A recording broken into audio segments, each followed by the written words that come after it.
शिवशाही बसमध्ये 26 वर्षीय तरुणीवर बलात्कार. पुण्यातील स्वारगेट स्थानकातील घटनेनं राज्यात खळबळ.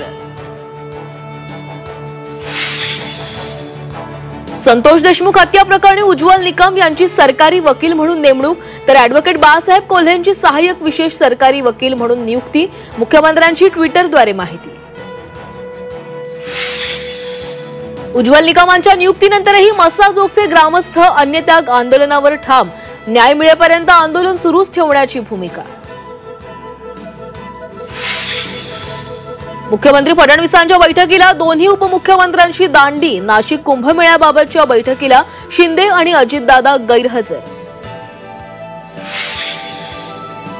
स्थानिक स्वराज्य संस्था निवडणुकीआधी राष्ट्रवादी शरदचंद्र पवार पक्षाला गळतीची शक्यता. महत्त्वाचे नेते राष्ट्रवादीच्या वाटेवर असल्याची सूत्रांची माहिती. सिंधुदुर्गातील सेतू केंद्राचं कंत्राट गुजरातच्या कंपनीला. स्थानिकांच्या नोकऱ्या जाणार. वैभव नाईकांचा आरोप. तर स्थानिकांवर अन्याय होऊ देणार नाही, नितेश राणेंची ग्वाही. MMRDA अधिकाऱ्यांनी लाच मागितल्याचा फ्रान्समधील सिसरा कंपनीचा आरोप. चौकशी करून 15 दिवसात अहवाल सादर करण्याचे नगरविकास विभागाचे आदेश. तर मुंबई हायकोर्टाचाही MMRDAला दणका.